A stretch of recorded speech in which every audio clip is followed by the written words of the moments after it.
الحمدللہ وحدہ والصلاۃ والسلام علی من لا نبی بعدہ اما بعد۔ السلام علیکم ناظرین، پروگرام تعبیر خواب میں آپ سب کو خوش آمدید۔ میں ہوں آپ کا میزبان مفتی منیر احمد خون۔ ناظرین، آپ جانتے ہیں کہ ہمارے اس پروگرام کے 3 سیگمنٹس ہیں۔ پہلے سیگمنٹ میں ہم خواب کی اہمیت اور فضیلت کے حوالے سے گفتگو کرتے ہیں، اور دوسرے سیگمنٹ میں آپ کے خوابوں کی تعبیر بتاتے ہیں، اور تیسرا سیگمنٹ بڑا دلچسپ ہے جس میں تاریخ کے جھروکوں میں سے انبیاء اور صلحاء اور بزرگان دین کے خوابوں کی تعبیر کے واقعات ذکر کرتے ہیں۔ اللہ سے دعا ہے کہ اللہ تبارک و تعالی ہمیں اس تعبیر خواب کے فن سے پورا فیضان عطا فرمائے، اس لیے کہ آپ جانتے ہیں کہ خواب نبوت کے 46 حصوں میں سے ایک حصہ ہے، اور قیامت تک یہ حصہ باقی رہے گا۔ جیسا کہ حدیث میں فرمایا کہ 45 حصے ختم نبوت کی برکت سے ختم ہو چکے ہیں، لیکن ایک حصہ یعنی سچے خواب یہ قیامت تک باقی رہیں گے، جس کے ذریعے سے انسان اللہ تبارک و تعالی کے انوارات علم کا فیضان حاصل کرتے رہیں گے۔ ناظرین، آپ جانتے ہیں کہ اللہ تبارک و تعالی نے نعمت اور مصیبت کے اعتبار سے 3 عالم پیدا کیے ہیں، یعنی 3 کے علاوہ چوتھا کوئی عالم نہیں ہے۔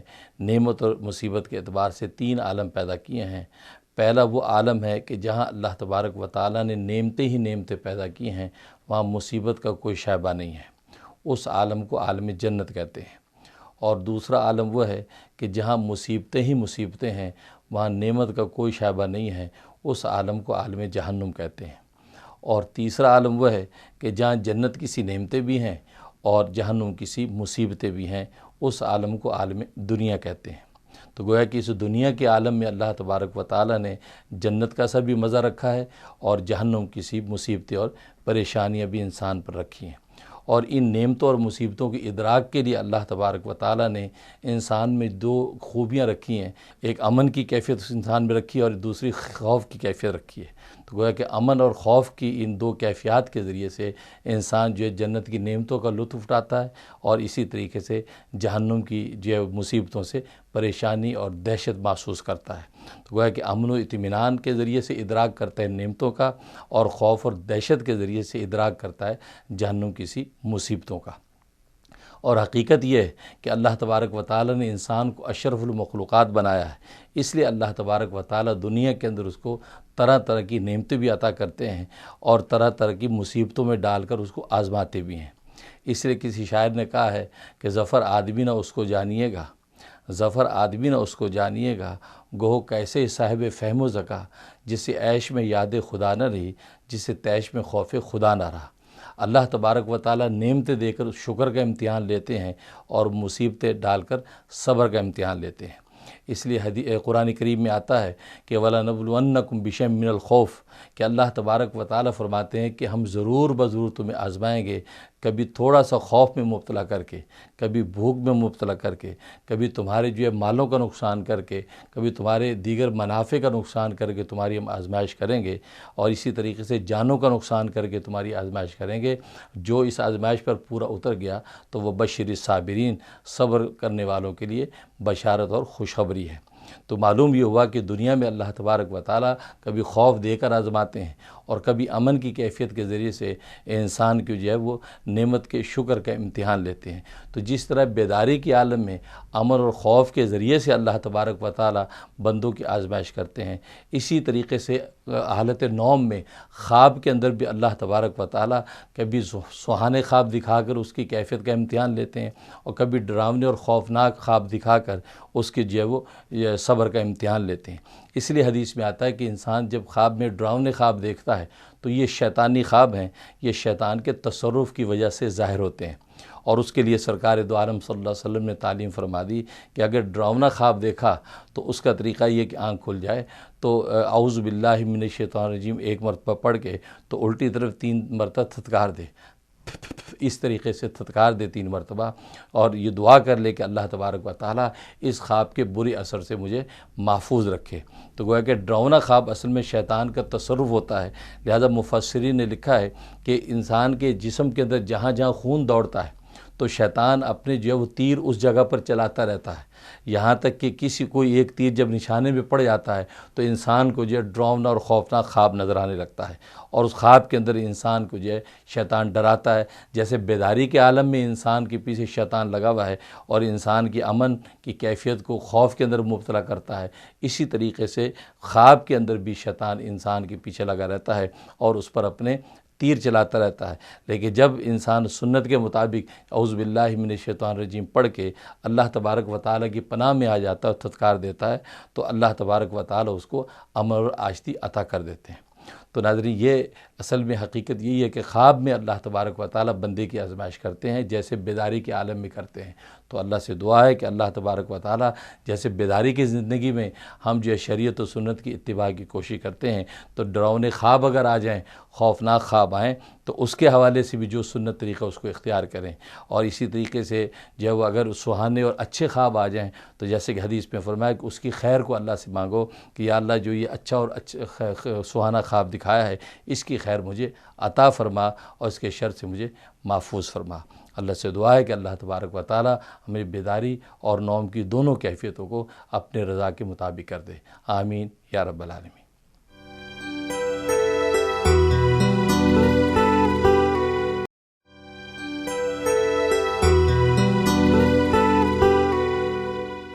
السلام علیکم ناظرین، اب ہم چلتے ہیں اپنے پروگرام کے دوسرے سیگمنٹ کی طرف اور دیکھتے ہیں کہ آپ کے کیا خواب ہماری ای میل میں اور ہماری کالز میں موصول ہوئے ہیں. یہ کچھ ای میل ہمیں موصول ہوئی ہیں. یہ پہلا خواب ہے. کہتی ہیں کہ میں نے خواب میں اپنے کمرے کے باہر سانپ بیٹھا ہوا دیکھا جو کہ کالے اور براؤن رنگ کا ہے، جو کہ کوبرے کی طرح کھڑا ہے. میرے شوہر بچ کے گزر جاتے ہیں اور میں جھٹ سے دروازہ بند کرتی ہوں اور وہ دروازے کے نیچے سے نکل کر مجھے ڈس لیتا ہے. تھوڑی دیر میں چیختی ہوں کہ مجھے کاٹ لیا، لیکن میرے شوہر بولتے ہیں کہ کچھ نہیں ہوا. ظاہر ہے کہ خواب کا مطلب واضح ہے کہ سانپ جو ہے وہ دشمن ہے اور دشمن نے آپ کو نقصان پہنچایا ہے، لیکن نقصان کا اثر انشاءاللہ ظاہر نہیں ہوگا. جیسے کہ آپ کے شوہر کہہ رہے ہیں کہ کچھ نہیں ہوا، انشاءاللہ آپ اس نقصان سے محفوظ رہیں گی. اس لیے آپ حسب توفیق صدقہ دے دیں اور روزانہ 3 مرتبہ سورہ کوثر پڑھ کے اپنے بدن پہ دم کر لیا کریں. انشاءاللہ اس خواب کے برے اثر سے محفوظ رہیں گی. دوسرا خواب ہمیں موصول ہوا ہے. کہتے ہیں کہ 3 دن میں خواب میں نے دیکھا ہے کہ میں نے سونا کھو دیا ہے، گولڈ کھو دیا ہے. اور تیسرے والے خواب میں دیکھا کہ ایک عورت نے میرا گولڈ چرا لیا ہے اور میں بیگ کھول کر اس کو میک شور کرتی ہوں کہ واقعی اس نے میرا گولڈ چرایا یا نہیں. تو یہ خواب جو ہے اوورآل بہت اچھا ہے. آپ کسی مصیبت سے محفوظ ہو گئی ہیں، خاص طور پہ ایسی مصیبت کہ جو بیماری کے حوالے سے آپ کو آ سکتی تھی، اللہ تبارک و تعالیٰ نے آپ کو اس سے محفوظ کر لیا ہے. کیونکہ سونے کا اس طریقے سے جانا یہ کسی مصیبت سے حفاظت ہوتی ہے. تو انشاءاللہ اللہ نے آپ کی حفاظت کی ہے. آپ حسب توفیق صدقہ دے دیں، شکرانے کے طور پہ 2 رکعت نمازی شکرانہ ادا کر لیں. تیسرا خواب بیان کرتے ہیں کہ میں نے اپنے اپارٹمنٹ میں بہت سے چوہے دیکھے ہیں جو کہ بھاگتے پھر رہے ہیں. میں نے جوتا پھینکا تو جن میں سے ایک چوہے کو لگا اور وہ مر گیا. بہت سے معبرین نے لکھا ہے کہ چوہے جو کسی گھر میں دیکھنا یہ رزق کی برکت کی علامت ہے. اس کا مطلب ہے آپ کے ہاں انشاءاللہ رزق کی فراوانی ہوگی، رزق میں کشادگی ہوگی اور رزق روزی خوب آئے گی. اگر مالی تنگی چل رہی ہے تو انشاءاللہ اللہ تبارک و تعالیٰ آپ کی مالی تنگی دور کر دیں گے. اور آپ بھی جو ہے صدقے کا اہتمام کریں، اس لیے کہ صدقات سے اللہ کی رحمت بڑھتی ہے. اب ہم کالز لیتے ہیں، دیکھتے ہیں کہ پہلے خوش نصیب کون ہے. جی السلام علیکم. وعلیکم السلام. آپ کو ایک خواب کی تعبیر مجھے پوچھنی تھی. جی تو میں آمنہ بول رہی ہوں کینیڈا سے. جی اور بس یہ پوچھنا تھا حضرت جی کہ امی کو خواب میں آیا تھا جیسے میری ابو کے آج کل طبیعت ٹھیک نہیں ہے، تو ان کو خواب میں یہ آیا تھا کہ ابو کھڑے ہوئے ہوتے ہیں، کہیں کمرے میں ہوتے ہیں اور کوئی امی کی بہت ہی رشتہ دار جو اب نہیں ہیں اس دنیا میں، تو وہ آتی ہیں اور ان کے ہاتھ میں وہ پان کے پتے ہوتے ہیں. تو وہ کہتی ہیں کہ یہ پتے ان کو دے دیتی ہیں، ابو کو دے دیتی ہیں کہ ان کو ضرورت ہے. تو 2 ایسے ہوتے ہیں پتے جو وہ ان کو دے دیتی ہیں. تو بس اس کی تعبیر پوچھنی تھی، اور اگر آپ بتا دیں تو بہت ہی اچھا لگے گا. Thank you very much. جزاک اللہ خیر. اللہ حافظ. بہت شکریہ. ماشاءاللہ اوورآل بہت اچھا خواب ہے. اس میں اس بات کا اشارہ ہے کہ ابو پر اگر کوئی پریشانی ہے یا کوئی بیماری ہے، انشاءاللہ اللہ کی رحمت سے وہ پریشانی و بیماری دور ہو جائے گی۔ لہٰذا ان کو بھی چاہیے کہ اس صدقے کا اہتمام کرے، خاص طور پہ کھانا پکا کے وہ غریبوں میں تقسیم کریں، تو اگر کوئی بیماری ہے وہ دور ہو جائے گی۔ مالی تنگی ہے تو اللہ تعالیٰ مالی تنگی کو دور کر دیں گے۔ اس میں ان مرحومہ کی روحانی توجہات آپ کا ابو کی طرف ہیں، لہٰذا اس سے ان کو فائدہ پہنچے گا۔ ان کے لیے بھی ایصال ثواب کرتے رہیں، پڑھ کے بخشتے رہیں، انشاءاللہ اس سے اور زیادہ برکات حاصل ہوں گی۔ جی نیکسٹ۔ السلام علیکم۔ ہیلو، السلام علیکم۔ وعلیکم السلام۔ میں ورجینیا سے رومانہ بات کر رہی ہوں۔ جی جی حضرت جی، آپ کو پروگرام بہت اچھا ہے، اور آپ کو نیا پروگرام سٹارٹ کرنے پہ بہت بہت مبارکباد۔ خیر مبارک، ماشاء مجھے اللہ۔ اپنے خواب کی کتاب بھی پوچھنی تھی کہ میں نے ایک مرتبہ دیکھا تھا کہ میرے ہسبینڈ جو ہیں وہ بھاگ رہے ہیں، آگے آگے بھاگ رہے ہیں، اور پیچھے کوئی شخص ہے، کوئی آدمی ہے، وہ ماچس کی تیلی جلا جلا کے میرے ہسبینڈ کی طرف پھینکتا جا رہا ہے، اور میرے ہسبینڈ بچ کے جو ہے وہ بھاگے جا رہے ہیں آگے، ان کو کوئی نقصان نہیں پہنچ رہا، وہ بچ کے آگے بھاگے جا رہے ہیں، اور وہ اسی طرح سے پیچھے ماچس کی تیلی جلا جلا کے ان کے پیچھے پھینک رہا ہے، اور وہ ان کے پیروں کے اور آس پاس وہ گر رہا ہے۔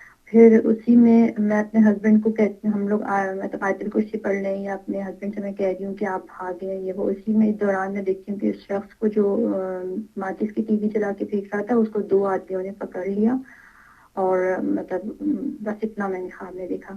اور دوسرا میں نے کسی اور دن کسی اور خواب کے دوران بس ہلکی سی جھلک مجھے نظر آئی ہے کہ میں نے خواب میں الو دیکھا، وہ بہت بڑا الو تھا، مطلب جیسے نارملی سائز ہوتے ہیں اس سے بڑا تھا سائز میں، اور کچھ یلو سا کلر تھا، اس کا پیلا سا رنگ تھا۔ تو میں حیرت سے دیکھ کے کہہ رہی ہوں کہ مطلب یہ کہ یہ الو کہاں سے آیا، اور اس کا رنگ پیلا تو نہیں ہوتا۔ تو بس میں نے اتنا دیکھا تھا، مجھے اس کی تعبیر پوچھنی تھی۔ بہت شکریہ۔ ٹھیک ہے، بہت شکریہ ماشاء اللہ۔ سب سے پہلے آپ کی محبت کا شکریہ، آپ پروگرام کو پسند کریں گی، اور آپ کی پسندگی سے پروگرام انشاءاللہ دن دگنی رات چوگنی ترقی کرے گا۔ آپ جتنا اس پروگرام کو جو ہے پذیرائی دیں گی، جتنی محبت دیں گی، ظاہر ہے کہ یہ روز بروز ترقی کرے گا اور دلوں کی دھڑکن بنتا چلا جائے گا، اور ہماری بھی کوشش ہوگی کہ زیادہ سے زیادہ جو ہے وہ جو آپ تک فیضان علم کو پہنچائیں۔ جہاں تک خواب کا تعلق ہے، خواب اس حوالے سے بہت اچھا ہے کہ آپ کے شوہر کی حفاظت ہو گئی ہے۔ کوئی دشمن ہے جو جادو ٹونے کے ذریعے سے آپ کے شوہر کو نقصان پہنچانا چاہتا تھا، اس لیے آگ کو اس طریقے سے پھینکنا، اور یہ جادو بھی جنات کے ذریعے سے، محکوم جنات کے ذریعے سے ایک جادو ہوتا ہے، تو محکوم جنات کے ذریعے سے جادو کرنے کی کوشش تھی، لیکن اللہ نے ان کو محفوظ رکھا، اور جیسے کہ آپ نے دیکھا کہ 2 آدمی نے اس شخص کو پکڑ لیا ہے، تو یہ تائید غیبی ہوئی ہے، غیبی کوئی مدد ہو گئی ہے اللہ کی سے دعائیں کرنے اور اذکار کے نتیجے میں۔ تو اس لیے آپ حضرات جو ہے سورہ کوثر کا اہتمام رکھیں، روزانہ 3 مرتبہ سورہ کوثر پڑھ کے بدن پہ دم کرتے رہیں، اور چلتے پھرتے ہر وقت یا حافظو یا حفیظو کا ورد رکھیں، انشاءاللہ ہر طرح حفاظت رہے گی۔ میں بھی دل سے دعا کرتا ہوں۔ ناظرین، آپ کی بھی اگر کوئی خواب ہوں تو آپ ضرور ہم سے شیئر کیجئے، ہماری جو دیے ہوئے نمبر پہ آپ ریکارڈ کروا دیجئے یا ای میل کیجئے، انشاءاللہ آپ کے خواب ہم آئندہ پروگرام میں شامل کریں گے۔ تو انشاءاللہ ابھی بریک کے بعد ہم اپنے تیسرے سیگمنٹ کی طرف چلیں گے، آپ بریک کے بعد ہمارے ساتھ رہیے گا۔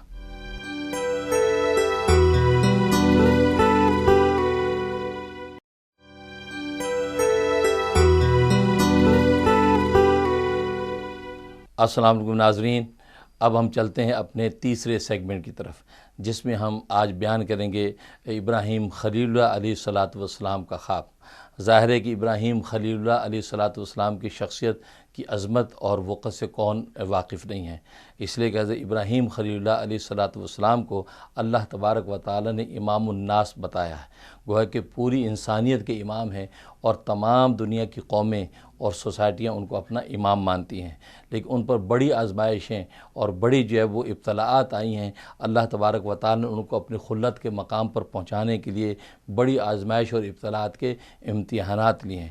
خود قرآن کریم میں ارشاد ہے، وَإِذِ ابْتَلَىٰ إِبْرَاهِيمَ رَبُّهُ بِكَلِمَاتٍ فَأَتَمَّهُنَّ، کہ یاد کرو اس وقت کو کہ جب اللہ تبارک و تعالی نے ابراہیم کو آزمایا مختلف باتوں میں، اور ابراہیم اس میں پورے اترے۔ انہی آزمائشوں میں سے ایک آزمائش ان کے بیٹے ذبح اسماعیل کا واقعہ ہے۔ جیسے کہ ابھی پہلے سیگمنٹ میں نے عرض کیا تھا کہ خوابوں کے ذریعے سے بھی اللہ تبارک و تعالی آزماتے ہیں، یہاں ابراہیم خلیل اللہ علیہ الصلاۃ والسلام کو خواب کے ذریعے سے آزمایا گیا، حالانکہ وحی کے ذریعے سے براہ راست بھی حکم دیا جا سکتا تھا کہ ابراہیم تم اپنے بیٹے اسماعیل کو ذبح کر دو، لیکن اللہ تبارک و تعالی نے خواب کے ذریعے سے آپ کو اس بات کا حکم دیا۔ اس میں ایک آزمائش تھی، وہ یہ تھی کہ ابراہیم کی دوستی کا امتحان لینا مطلوب تھا کہ اگر وحی کے ذریعے سے حکم دے دیا جاتا تو ابراہیم علیہ الصلاۃ والسلام کو کوئی آپشن نہیں تھا، کوئی چوائس نہیں تھا بچنے کا، اور ہر حال میں وہ ذبح کرتے، بھلے ان کا دل چاہتا نہ چاہتا۔ لیکن خواب کے اندر حکم دیا تاکہ ان کے لیے کچھ آپشنز اور چوائسیز رہیں۔ تو اب دیکھیں کہ ابراہیم کیا کرتا ہے، اپنے دل کی مانتا ہے یا اپنے دل کے بنانے والے کی مانتا ہے۔ لہٰذا ابراہیم کو خواب کے ذریعے سے حکم دیا گیا، اور یہی وجہ تھی کہ جب آپ اس خواب پر عمل کرنے لگے تو ابلیس فوراً پہنچا، اور ابلیس نے آپ کو بہکانے کی کوشش کی، ارے یہ تو ایک خواب ہی تو ہے، آپ اس خواب پہ بلا وجہ عمل کرنے چل دیے۔ اگر اللہ ہی کو کہنا ہوتا تو اللہ تبارک و تعالیٰ وحی کے ذریعے سے آپ کو کہہ دیتے، یہ خواب تھا، آپ خواب پر عمل کر کے اپنے اس بیٹے کو جو ذبح کر رہے ہیں۔ تو اس نے وسوسہ ڈالنے کی کوشش کی، لیکن ابراہیم علیہ الصلاۃ والسلام خود بھی جب ان کو یہ خواب آیا تھا، جیسا کہ احادیث میں آتا ہے کہ آپ نے جب یہ خواب دیکھا تو آپ صبح جب بیدار ہوئے تو سارا دن سوچ میں رہے کہ یہ کیسا خواب میں نے دیکھا ہے کہ جس میں اللہ تبارک و تعالی نے اسماعیل کو ذبح کرنے کا حکم دیا ہے۔ اور آپ جانتے ہیں کہ اسماعیل ذبیح اللہ علیہ الصلاۃ والسلام آپ کو کتنی جو دعاؤں کے بعد ملے ہیں۔ ایک روایت میں آتا ہے کہ آپ کی عمر اس وقت 120 سال تھی اور آپ کی اہلیہ کی عمر 80 سال تھی۔ اس بڑھاپے میں اللہ تبارک و تعالی نے جو ہے وہ اسماعیل علیہ الصلاۃ والسلام جیسی نعمت عطا کی تھی۔ اور بڑھاپے کی اولاد کتنی محبوب انسان کو ہوتی ہے آپ جانتے ہیں۔ اب اس محبوب اولاد جو تقریباً 8 سال کی عمر کو پہنچے ہیں، اور 8 سال کا بچہ انسان کو کتنا پیارا ہوتا ہے، اس وقت میں اللہ تبارک و تعالی نے خواب کے ذریعے سے آپ کو حکم دے دیا کہ اپنے بیٹے اسماعیل کو ذبح کرو۔ تو ظاہر ہے کہ جب بیدار ہوئے ہیں تو آپ سوچ میں پڑ گئے، تو سارا دن اسی سوچ میں رہے۔ اور وہ 8 ذی الحجہ تھی، اس لیے آپ جانتے ہیں کہ 8 ذی الحجہ کو یوم ترویہ کہتے ہیں، اور ترویہ کا معنی سوچ کا دن۔ تو اس لیے سوچ کا دن کہتے ہیں کہ آپ سارے دن سوچتے رہے کہ یہ خواب اللہ تبارک و تعالیٰ کی طرف سے بالکل قطعی حکم ہے، یا یہ کہ یہ ویسے ہی میرے جو ہے وہ کسی ایک خاص خیالات کے ایک وسوسے ہیں۔ آپ اسی سوچ بچار میں رہے۔ پھر دوسرا دن جب ہوا تو دوسری رات پھر آپ نے خواب دیکھا۔ جب دوسری رات بھی خواب دیکھا اور سب بیدار ہوئے ہیں تو اب آپ کو بالکل یقین ہو گیا کہ واقعی اللہ تبارک و تعالیٰ کی یہ منشا ہے کہ میں اپنے بیٹے اسماعیل کو ذبح کروں۔ اس لیے اس دن کو یوم عرفہ کہتے ہیں۔ وہ یہ 9 ذی الحجہ تھی، اور عرفہ کا معنی پہچاننے کا دن۔ اس وقت آپ کو یہ معرفت حاصل ہو چکی تھی کہ واقعی یہ اللہ تبارک و تعالیٰ ہی کی طرف سے حکم ہے، لہذا مجھے اسماعیل کو ذبح کرنا ہے۔ چنانچہ جیسا کہ حدیث میں آتا ہے اور روایات میں تفصیلات موجود ہیں کہ اسماعیل علیہ الصلاۃ والسلام کو حضرت ابراہیم لے کے چلے، اور آپ ملک شام سے جو ہے وہ پہنچتے تھے مکہ مکرمہ براق کے ذریعے سے، صبح کو چلتے تھے اور دوپہر تک براق کے ذریعے سے مکہ پہنچ جاتے تھے، پھر وہاں قیلولہ فرماتے، اس کے بعد براق کے ذریعے سے واپس جو ملک شام پہنچتے تھے، رات آپ ملک شام میں گزارتے تھے۔ چنانچہ آپ براق کے ذریعے سے وہاں مکہ پہنچے ہیں حضرت اسماعیل کے پاس، اور بیٹے سے کہا کہ بیٹا چلو جنگل میں لکڑیاں جو ہے کاٹنے کے لیے چلتے ہیں۔ تو لکڑیاں جمع کرنے کے بہانے چلے، ایک رسی اور چھری بھی لے لی اور گھر سے چل دیے، اور گھر میں بھی بتا دیا ہم لکڑیاں جمع کرنے کے لیے جا رہے ہیں۔ تو اس طرح تدبیر سے آپ جب چلے ہیں، ادھر ابلیس پریشان ہوا کہ اللہ تبارک و تعالیٰ کی اس امر کی حقیقت کو ابراہیم سمجھ گئے ہیں، اور یہ واقعی اس خواب کو قطعی اللہ کا حکم سمجھ رہے ہیں۔ اس نے وسوسہ ڈالنے کے لیے سب سے پہلے حضرت ہاجرہ کے پاس پہنچا، اور انہوں نے کہا کہ آپ کو پتہ ہے کہ ابراہیم جو اسماعیل کو کہاں لے گئے؟ تو ہاجرہ نے کہا کہ وہ لکڑیاں چننے کے لیے گئے جنگل میں۔ کہا کہ لکڑیاں چننے نہیں گئے، وہ تو اس کو ذبح کرنے کے لیے گیا ہے۔ تو اس پر ہاجرہ علیہ رضوان نے کہا کہ نہیں، ایسا نہیں ہو سکتا، وہ تو اپنے بیٹے سے بہت پیار کرتے ہیں، اور وہ تو ان کا بہت ہی مرغوب اور محبوب بیٹا ہے، یہ کیسے ہو سکتا ہے؟ کہا کہ نہیں، واقعی وہ یہ سمجھ رہے ہیں خواب میں اللہ تبارک و تعالی نے ان کو حکم دیا ہے، لہذا اس اپنے رب کے حکم کو پورا کرنے کے لیے ذبح کرنے چلے ہیں۔ تو اس پر ہاجرہ نے کہا کہ اگر واقعی اس کے رب نے حکم دیا ہے تو پھر رب کی اطاعت ہی بہتر ہے، تو پھر اس کا ذبح ہونا ہی رب کی اطاعت ہے۔ اس پر وہاں پہ سے خائب و خاسر ہو کر دوڑا ہے۔ پھر اب یہ اسماعیل کے پاس گیا، حضرت اسماعیل سے کہنے لگا کہ اسماعیل تمہیں پتہ تمہارا باپ تمہیں کہاں لے کے جا رہا ہے؟ کہا کہ ہم تو لکڑیاں چننے جا رہے ہیں جنگل میں۔ کہا کہ لکڑیاں چننے نہیں جا رہے، یہ تمہیں ذبح کرنے کے لیے جا رہا ہے۔ تو اس پر جو اسماعیل نے کہا کہ کیوں ذبح کرنے جا رہا ہے؟ کہا کہ اصل میں ان کا خیال یہ ہے کہ ان کے رب نے خواب میں ان کو حکم دے دیا ہے کہ اپنے بیٹے کو ذبح کرو، اس لیے آپ کو ذبح کرنے جا رہا ہے۔ اس پر جو ہے حضرت اسماعیل نے کہا کہ اگر واقعی رب کا حکم ہے تو بسر و چشم مجھے قبول ہے، میں ذبح ہونے کے لیے تیار ہوں، مجھے کوئی جو ہے وہ شکایت اور شکوہ نہیں ہے۔ یہاں سے پھر وہ خائب و خاسر ہو کر خود ابراہیم علیہ الصلاۃ والسلام کے سامنے ظاہر ہوا اور کہا کہ اے بزرگ کہاں چلے؟ کہاں کا ارادہ ہے؟ اس پر حضرت ابراہیم کہا کہ ہم جو ہے وہ جنگل میں جو ہے لکڑیاں چننے جا رہے ہیں. کہا کہ نہیں، صحیح سی بات کرو، اس لیے کہ تم نے خواب دیکھ لیا اس لیے اپنے بیٹے کو ذبح کرنے جا رہے ہو. اس پر حضرت ابراہیم علیہ السلام سمجھ گئے کہ یہ ابلیس ہے. تو آپ نے اس کو تتکارا، کہا کہ دفع مردود ہو دشمن خدا، میں اپنے رب کے حکم کو پورا کر کے چھوڑوں گا اور تیری بات نہیں مانوں گا. یہ کہہ کے حضرت اسماعیل علیہ السلام کو وہ لے کے چلے ہیں اور پھر وہ مینا کے اس مقام پر پہنچے ہیں کہ جہاں پر ذبح کا یہ سارا واقعہ پیش آیا. تو ناظرین دیکھیے خواب کے ذریعے سے کس طریقے سے ابراہیم علیہ السلام کو جو ہے وہ جانچا گیا، آزمایا گیا. حالانکہ وحی کے ذریعے سے بھی حکم دیا جا سکتا تھا. اس لیے تو بزرگوں نے لکھا ہے کہ دین اصل میں حقیقت میں یہ ایک امتحان کا نام ہے. یہ دل کے امتحان کا نام اصل میں دین اور عشق ہے، کیونکہ عشق کی کسوٹی صرف امتحان ہے اور کچھ بھی نہیں ہے. نماز یہ ایک امتحان کا نام ہے. یہی وجہ ہے کہ نماز ہمیں 24 گھنٹے پڑھنے کی اجازت نہیں ہے. اللہ تبارک و تعالیٰ نے 3 اوقات ایسے رکھ دیے، اس میں نماز سے منع کر دیا ہے. اس وقت نماز نہ پڑھنا عبادت ہے اور باقی اوقات میں نماز پڑھنا عبادت ہے. 5 دنوں میں روزہ رکھنے سے منع کر دیا ہے کہ آپ نے عیدین میں روزہ نہیں رکھنا، ایام تشریق میں روزہ نہیں رکھنا، 11 ذی الحجہ، 12 ذی الحجہ، 13 ذی الحجہ، 5 دنوں میں تمہیں روزہ نہیں رکھنا. تو گویا کہ اس میں روزہ نہ رکھنا یہ عبادت بن گیا. تو معلوم ہے کہ جتنی عبادتیں ہیں اصل میں عشق کا امتحان ہے. تو ابراہیم علیہ السلام کی بھی اصل میں عشق کا امتحان تھا. ایک وقت تک بڑھاپا آ گیا، بال سفید ہو گئے، اولاد نہیں دی، تو عشق کا امتحان تھا کہ دیکھو کیا کرتا ہے، یہ اولاد کے لیے بے قرار ہو کر مجھے شکایت کرتا ہے یا یہ کہ میری جو مرضی پر اپنی رضا کو فنا کرتا ہے. تو آپ اسی مرضی پر راضی رہے. لیکن جب اولاد دے دی، اولاد دے کر اب کہہ دی کہ اس کو ذبح کر دو. تو سوال یہ ہوا کہ اگر اولاد دینی مقصود تھی تو ذبح کا حکم کیوں دیا، اور اگر ذبح کرنا مقصود تھا تو بڑھاپے میں دینے کی کیا ضرورت تھی؟ تو لیکن ابراہیم نے یہ سوال نہیں کیا. اس کے دل نے انقیاد اور اطاعت کی، اللہ کے سامنے جھک گیا کہ میرے رب نے دے دیا تو شکر کر لیا، لینے کا حکم دے دیا تو دینے کو تیار ہوں. یہی مومن کی شان و بندگی ہے. تو ناظرین اللہ سے دعا ہے کہ اللہ تبارک و تعالی ہمیں واقعی ایمان کی یہی سچی حقیقت عطا فرمائے جو ابراہیم خلیل اللہ علیہ السلام کو نصیب ہوئی تھی. آمین یا رب العالمین. تو ناظرین پروگرام کا وقت ختم ہوا چاہتا ہے. سب سے پہلے میں آپ حضرات کا شکر گزار ہوں کہ آپ نے اس پروگرام کو اس قدر پذیرائی دی ہے، محبت دی ہے. ظاہر ہے کہ آپ کی محبت اور پذیرائی سے ہی اس پروگرام کو 4 چاند لگیں گے.